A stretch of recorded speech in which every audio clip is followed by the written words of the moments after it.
خودروی کویک مدل 1400 یا 401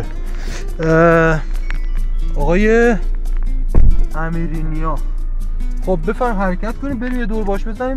زمان نصب حدوداً 1 ساعت نزدیک 2 ساعت نصب انجام بدیم. توضیحات کامل آقای امیرینیا میدن خدمتتون. آقای امیرینیا ما در خدمت هستیم.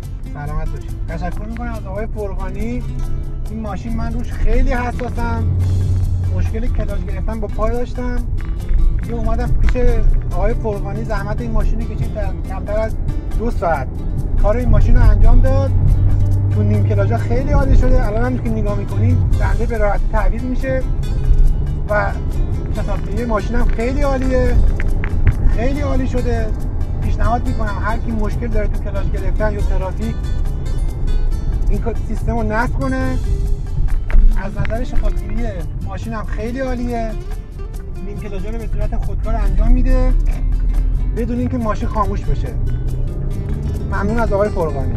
مبارکتون باشه آقای امیرینیا. ممنون. ببینید این سیستم نیم کلاژا رو هوشمند خود دستگاه براتون انجام. همین دنده 4 هستیم الان. دنده چند هستیم الان؟ دنده 3 هست. یه ایست کامل انجام بدید بغل لطفا. ببینید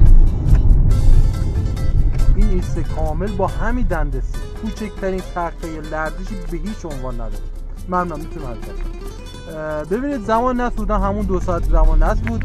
برند اتاکو یکی از بهترین برندهایی هستش که کلاژ برده دارن تولید میکنن و دستگاه استانداردی هستش و تنها برندی هم هستش که تاییدیه داره از پلیس راهبر و نمایندگی فرغانی هم نمایندگی مرکزی این شرکت هستش تو استان البرز منطقه کیامبر. نیم کلاژا هوشمند خودش انجام میده. تو هر دنده هم ترمز بگیرید خاموش نمیشه.